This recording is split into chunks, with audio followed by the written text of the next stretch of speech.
Assalamualaikum. Welcome back students. Today our topic is homeostasis. मैंने पिछला lecture दिया था थर्मो रेगुलेशन का, लेकिन वो था ज़रा सेकेंड ईयर लेवल का। ये स्पेसिफिक है मैट्रिक वालों के लिए। ये मैंने जो ये लेक्चर बनाया है तो फर्स्ट चैप्टर हमारा ख़त्म हो गया था। अब मैंने होम्योस्टेसिस, अगर आपने पिछला लेक्चर फिर भी देखा होना तो उसमें मैंने काफ़ी डिटेल दिया था। लाइक थर्मो रेगुलेशन सारी होम्योस्टेसिस से रिलेटेड है, उसी के अंडर आती है। तो ये बहुत अच्छे से एक्सप्लेन किया था, लेकिन मैं इसमें भी समझाऊँ क्योंकि बेसिक हमारा चैप्टर होम्योस्टेसिस है और उसमें काफ़ी डिटेल है, तो हम इस वीक में सारा यही पढ़ेंगे। तो ओके, होम्योस्टेसिस मेन डेफिनेशन क्या है होम्योस्टेसिस की? The maintenance of internal conditions of the body और कंडीशंस या to maintain internal temperature of the body is known as homeostasis. ठीक है, बॉडी की अपनी कंडीशंस को लाइक मेंटेन रखना, जैसे कि ब्लड प्रेशर हो गया, टेम्परेचर हो गया, डिफरेंट तरह के कंडीशंस को मेंटेन रखना इज नोन एज होम्योस्टेसिस। ठीक है, तो अब फॉर एग्जांपल बॉडी का टेम्परेचर हाई है बहुत ज़्यादा, तो वो हाई तो नहीं रहेगा ना, उसको वापस अपने सेट पॉइंट पर लाना होगा। तो ये मैं बताऊँ कि मैंने पॉइंट यूज़ किया है, दैट इज सेट पॉइंट। तो वो भी आगे हम पढ़ेंगे क्या है। तो लाइक उसको मेंटेन करना इज नोन एज होम्योस्टेसिस। ठीक है, यहाँ मैंने डायग्राम शो की हुई है। क्या है, कौन सी डायग्राम है? पहले ये होम्योस्टेसिस किस तरह मेंटेन हो रही है कि जैसे कोई इम्बैलेंस आती है बॉडी में, फॉर एग्जांपल बॉडी ने कोई एक हॉट बहुत मतलब गर्मी है, ठीक है, एनवायरनमेंट में बहुत ज़्यादा गर्मी है, तो बॉडी का टेम्परेचर क्या हो गया, हाई हो गया एकदम से।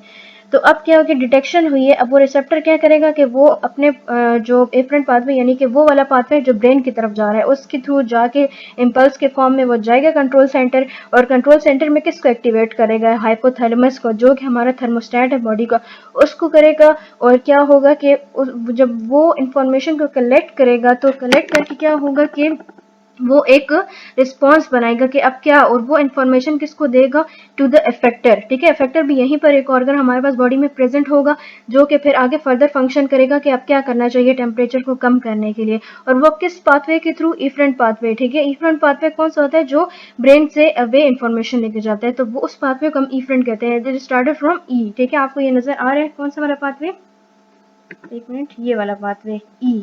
ठीक है, इफरेंट पाथवे। ओके, तो इस तरह होम्योस्टेसिस क्या है, फिर वो टेम्परेचर फिर इस तरह प्रोसेस होके तो आखिर में रिस्पांस होता है और बॉडी के टेम्परेचर के अपने वापस अपने जगह पे आता है। तो this is how homeostasis is maintain. अब हम डिटेल में आगे पढ़ेंगे, ये सारा आज मैं इंट्रो पढ़ाऊंगी। ठीक है, फिर कल से हम मेन टॉपिक स्टार्ट करेंगे। ओके, सो पहला है मेजर कॉन्सेप्ट्स। किस किस के मैं इस चैप्टर में आपको किस किस चीज़ के कॉन्सेप्ट्स दूंगी, वो कौन कौन से हैं? Homeostasis in plants, homeostasis in humans, urinary system of humans and disorders of kidney. तो ये सब हम एक एक करके मैं अपने आगे आगे लेक्चर्स में पढ़ाऊंगी। ठीक है, तो आप अपने आपने देखना हो तो ज़रूर मेरे चैनल को सब्सक्राइब करें और बेल आइकन पर ज़रूर प्रेस करें ताकि आपको अपडेट मिलता रहे। ठीक है, और आपको अगर लगता है कि मैं आपको बहुत अच्छा समझा सकती हूँ तो प्लीज़। ओके, अब homeostasis in plants, of course homeostasis in plants के प्लांट्स अपने इंटरनल कंडीशंस अपने आप को कैसे बैलेंस कर रहे हैं और कैसे अपनी ग्रोथ को कंटिन्यू करता है, वो हम पढ़ेंगे। उसके अलावा होम्योस्टेसिस इन ह्यूमंस, ह्यूमंस कैसे अपने अंदर के बैलेंस अपने इंटरनल कंडीशंस को कैसे मेंटेन कर रहे हैं, वो हम पढ़ेंगे। इसके अलावा यूरिनरी सिस्टम ऑफ ह्यूमंस, ये भी हम लोग आगे डिटेल पढ़ेंगे। किडनीज में क्या होता है, किडनी से आगे किडनी में क्या उसका बेसिक स्ट्रक्चर क्या, नेफ्रॉन, सब कुछ हम स्टडी करेंगे। डिसऑर्डर्स ऑफ किडनी पढ़ेंगे कि उसमें किडनी में क्या मसला होता है, किडनी फेल पढ़ेंगे, किडनी में स्टोन्स होते हैं वो पढ़ेंगे। ठीक है, तो वो आगे हम पढ़ेंगे। ओके, अब है पहला होम्योस्टेसिस। हम डेफिनेशन दोबारा से एक बार रिकैप लेते हैं। Homeostasis is defined as maintenance of internal conditions of the body at equilibrium despite changes in the external environment. Okay, यहाँ पर एक पॉइंट, वो बाकी तो हमें बिल्कुल क्लियर है, मैंने अभी बताया कि इंटरनल कंडीशंस का बॉडी में मेंटेन होना इज नोन एज होम्योस्टेसिस, लेकिन यहाँ पर एक और पॉइंट लिखें, despite changes in the external environment. तो इसका क्या मतलब है कि डिस्पाइट चेंजेस इन एक्सटर्नल एनवायरनमेंट, इसका मतलब ये है कि फॉर एग्जाम्पल आप ये तो नहीं है कि आप एक कांस्टेंट एनवायरनमेंट में रहते हो, कहीं पर आप जाओगे तो वहां पर बहुत ज़्यादा ठंड होगी, कहीं आप जाओगे तो बहुत ज़्यादा गर्मी होगी। तो हमारी बॉडी क्या करती है कि वो एनवायरनमेंट के साथ कोप करती है। एनवायरनमेंट जैसा होगा तो बॉडी भी अपने इंटरनल कंडीशंस को उसके मुताबिक सेट करेगी।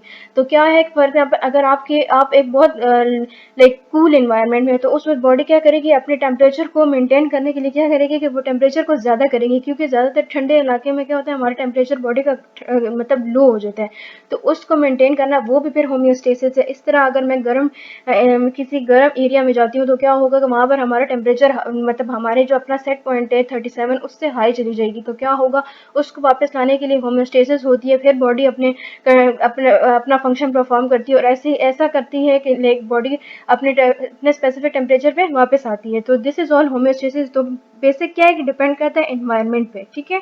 Okay, example, the core temperature of human body remains 37 despite fluctuations in the surrounding air temperature. Okay, तो अब फॉर एग्जाम्पल अब स्प्रिंग का मौसम होता है वो बहुत एक नॉर्मल सा मौसम होता है, तो हमारा टेम्परेचर उसमें ज़्यादातर क्या रहता है 37 ही रहता है, ठीक है। फ्लक्चुएशन कम होती है बहुत। और फॉर एग्जाम्पल गर्मी है तो गर्मी में ज़्यादा हो, तो ये है कि अब कहना ये चाह रहे हैं कि बॉडी का टेम्परेचर क्या करता है वो फ्लक्चुएट करता रहता है, ऐसा नहीं है कि वो हमेशा 37 रहता है, ठीक है। तो ये इनका कहने का मतलब है। Okay, next is mechanism and components, ठीक है। लाइक अब क्या है मैकेनिज्म कंपोनेंट्स, मैंने ये शायद इनके लेवल में नहीं होगा मैट्रिक की, लेकिन ये है कि ये आना चाहिए, ठीक है, आगे भी बहुत हेल्प देगा और हम बेसिक चीज़ें हैं ना तो वो हम ज़रूर पढ़ेंगे अपने लेक्चर में।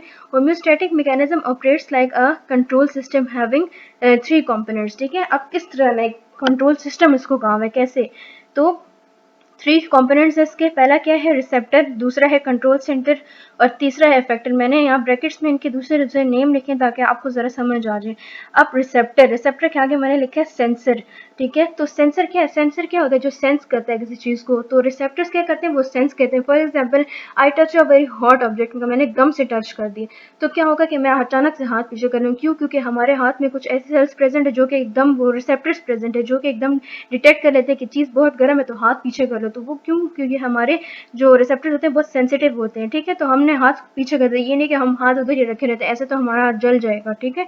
तो ये बहुत अच्छे से मैंने एक एग्जाम्पल दी है कि समझ आए। It detect the changes in variable and feeds the information back to the control centre. Okay, अब यहाँ पर कुछ ऐसे पॉइंट्स आ रहे हैं जैसे कि वेरिएबल है यहाँ पर, ठीक है, अब नहीं पता हमें इसके बारे में, ठीक है। और उसके अलावा इंटीग्रेटर का पॉइंट है, ये भी हमें नहीं पता। तो अब देखते हैं, it detects the changes in variable and feeds the information back to the control centre. अभी थोड़ा सा टेंशन ना ले, मैं अभी आगे समझाती हूँ। फिर कंट्रोल सेंटर में क्या, it integrates the data from the sensor and stored set point data. अब सेट पॉइंट को भी मैंने यहाँ पर नहीं पढ़ाया और इसके अलावा इफेक्टर में भी हमने वेरिएबल का जिक्र। तो पहले हम लोगों को क्या चीज़ क्लियर करनी है, एक वेरिएबल का, वेरिएबल क्या चीज़ है वो, और सेट पॉइंट, फिर हम वापस इसी पे आए स्लाइड पे आएंगे, ठीक है। तो ओके, टर्म्स टू डिस्कस, पहला कौन सा है variable. The internal factors that are influenced by external environment are called as variables such as body का temperature, water concentration and solute की कंपोजिशन। ओके, तो अब देखें इंटरनल फैक्टर्स, कुछ ऐसे फैक्टर्स हमारे अंदर जो बॉडी में प्रेजेंट है, ठीक है, जो that are influenced by the external का एनवायरनमेंट, ठीक है। एक्सटर्नल एनवायरनमेंट, बाहर के एनवायरनमेंट से हम उसको मेंटेन करते हैं, ठीक है, तो वो उसको हम कहते हैं वेरिएबल्स, ठीक है।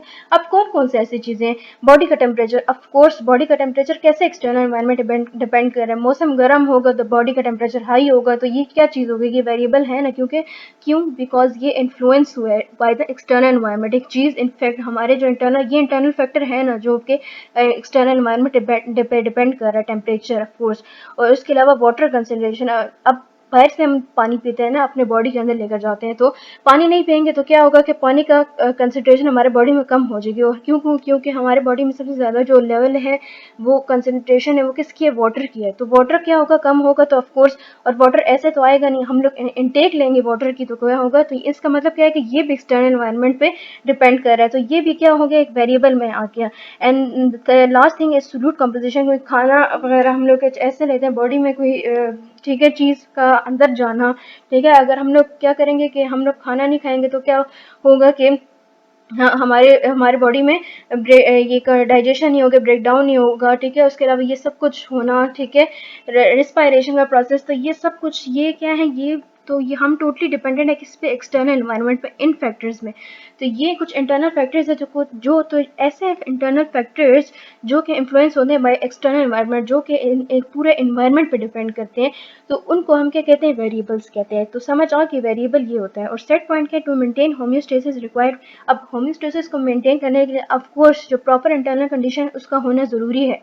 तो वो क्या है, from the body temperature to blood pressure to the levels of certain nutrients means each physiological condition has a particular set point. अब यहाँ पर इसका क्या मतलब है, ठीक है, कि अब देखें हमें होम्योस्टेसिस को इफ मेंटेन करना है तो इंटरनल कंडीशंस को प्रॉपर होना पड़ेगा इसके लिए।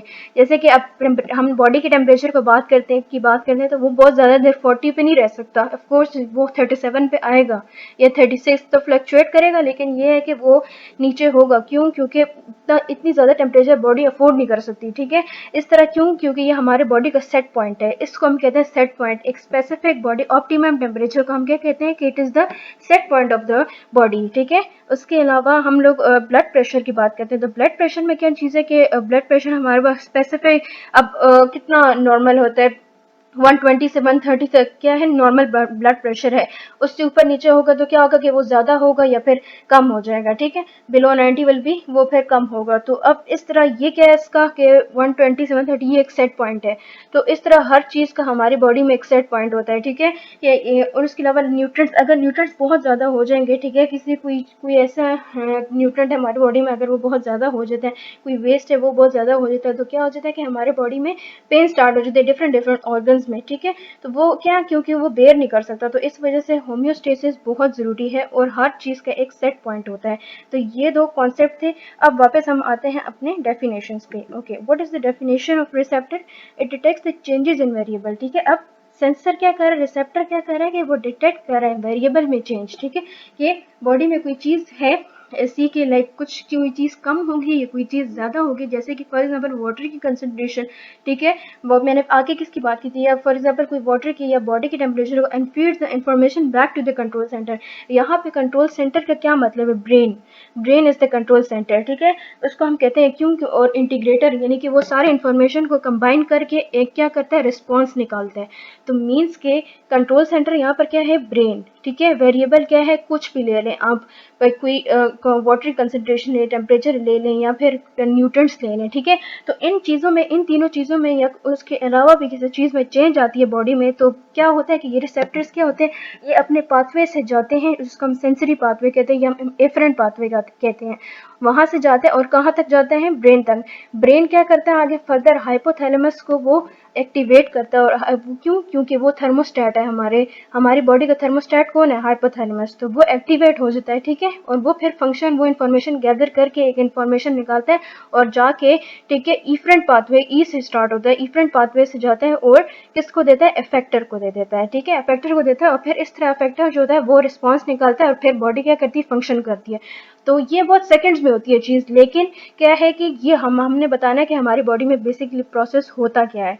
तो अब क्या है? कंट्रोल सेंटर, अब आगे एक control centre it integrates the data from sensor, sensor से लेता है, रिसेप्टर से क्या लेता है? इन्फॉर्मेशन लेता है, उसको गैदर करता है and store the set point. अब वो रखता है कि सेट पॉइंट, बॉडी का सेट पॉइंट होना क्या चाहिए और हुआ क्या है, ठीक है।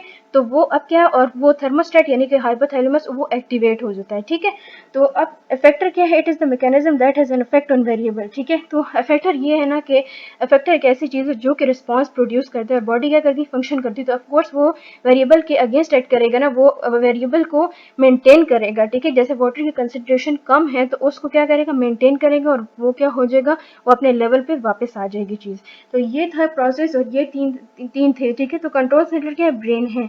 रिसेप्टर्स क्या है कि ऐसी चीज़ें जो कि डिटेक्ट करती हैं कि बॉडी में अगर कोई प्रॉब्लम होगी, कोई चीज़ कम होगी, ज़्यादा होगी, तो वो ये चीज़ें, तो ये क्या है? ये डिटेक्ट करते हैं। और इफेक्टर क्या? जो कि रिस्पॉन्स निकालते हैं, जो कि बॉडी को फंक्शन करने में हेल्प करते हैं, वो फिर ऑर्गन्स फर्दर पे परफॉर्म करते हैं, ठीक है। तो ये था तीनों, ये थे मैकेनिज्म हमारा बेसिकली, ठीक है। मैंने इसका भी बढ़ा दिया, टर्म डिस्कस बहुत इजी हो गया। ओके, फिर ये है ऑस्मो रेगुलेशन। ओके, तो ऑस्मो रेगुलेशन हमारे पास एक प्रोसेस है, ये भी होम्योस्टेसिस के अंडर ही आता है। कैसे? Definition, it is the maintenance of constant osmotic pressure in the fluids of an organism by the control of water and salt concentration।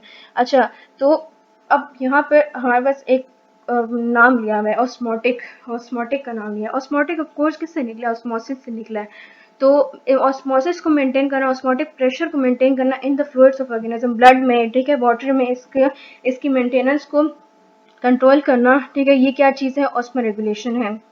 तो हम किस तरह मेंटेन करते हैं सबको? वाटर और सॉल्ट की कंसंट्रेशन से मेंटेन करना क्या है? Osmoregulation. तो as we know that the amount of water and salts in the body fluids and inside the cells control the process of diffusion. अच्छा, अब हमें पता है कि हमारी बॉडी में जो पानी है और basic different salts and nutrients हैं, ठीक है, जो हम इनटेक लेते हैं खाना, ठीक है, इन द होम, तो वो अंदर जाके डिफरेंट चीज़ों में शिफ्ट हो जाती है।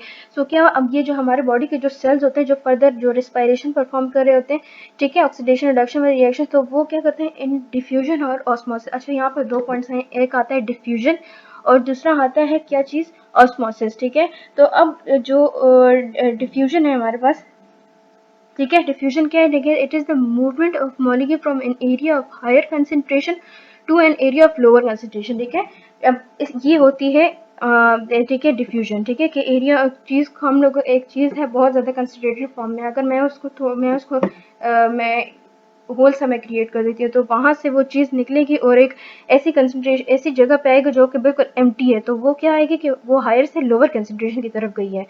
तो ऑस्मोसिस क्या है, ऑस्मोसिस है it is the movement of molecule from an area of lower concentration to an area of higher concentration. तो दोनों क्या आपस में एक दूसरे के ऑपोजिट है, समझ आ गई, तो ये है दोनों की definition. Okay, so we continue our topic osmoregulation. Okay, अब हम किस पॉइंट पे बात कर रहे थे, इसके दूसरे पॉइंट में हम डेफिनेशन हमने कर ली कि मेंटेन किसको करना, osmotic pressure in the body fluids. Osmotic osmosis में बताती हूँ कि होता क्या है। देखिए, एज वी नो दैट जो अमाउंट ऑफ वाटर है बॉडी में और सॉल्ट्स है, ठीक है, इन बॉडी फ्लूइड्स यानी कि ब्लड में हो गया, वाटर में, ठीक है, जो बॉडी का अपना फ्लूइड है, ठीक है, और इनसाइड द सेल्स जो कि कंट्रोल करें बॉडी के सारे प्रोसेस को।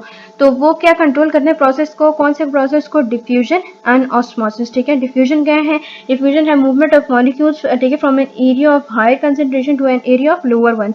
और ऑस्मोसिस क्या है कि diffusion of molecule from an area of lower concentration to an area of higher concentration which is essential for the functioning of cells. ठीक है, तो ये दो प्रोसेस जो हैं ये बहुत ज़्यादा ज़रूरी है, ठीक है, डिफ्यूजन और ऑस्मोसिस। ठीक है, ये फंक्शनिंग ऑफ सेल्स के लिए बहुत ज़रूरी है। ठीक है, अब क्या मतलब ऑस्मो रेगुलेशन क्यों इंपॉर्टेंट है, क्यों करते हैं हम लोग, क्यों इसलिए करते हैं ताकि to get rid of nitrogenous waste and to retain the water. ठीक है, सो अब देखिए यहाँ पर लिखा हुआ है to get rid of nitrogenous waste. ठीक है, हमारी बॉडी में ऑफकोर्स वेस्ट जमता जाता है, जमता फूड खाते हैं, ठीक है, उसमें से जितना भी एक्स्ट्रा होता है तो वो क्या होता है कि वो in the form of nitrogenous waste convert होता है, अमोनिया वगैरह, यूरिया सब, ठीक है, तो वो उसमें, तो उसको क्या हम लोग करना है, उसको हमने एक्सक्रीट आउट करना होता है।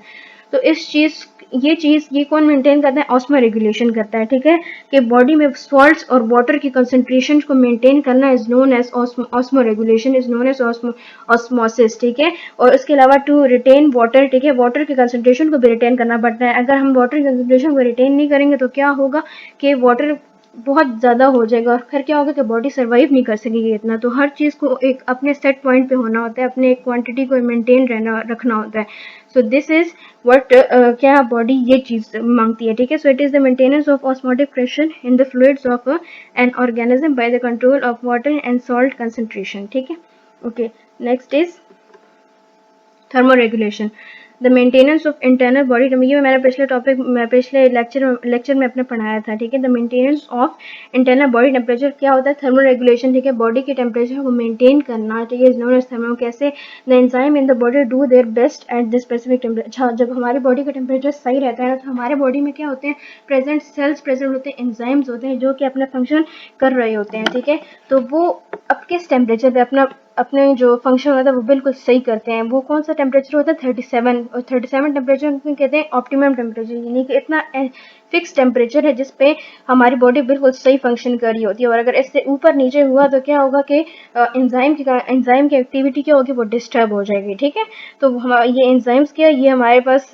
बॉडी में देखिए, ये बॉडी में जो फूड की ब्रेक डाउन होती है, इन सब में ये हमारे सलाइवा में इवन एंजाइम्स प्रेजेंट हैं। हम जब माउथ में खाना च्यू कर रहे होते हैं तो उस वक्त भी क्या होते हैं, वो एंजाइम हमारे अंदर एक्ट कर रहे होते हैं। ठीक है, फूड को डाइजेशन में हमारे पास एंजाइम के फंक्शन करते हैं। ठीक है, तो वो कब करते हैं कि जब बॉडी का टेम्परेचर बिल्कुल सेट होता है।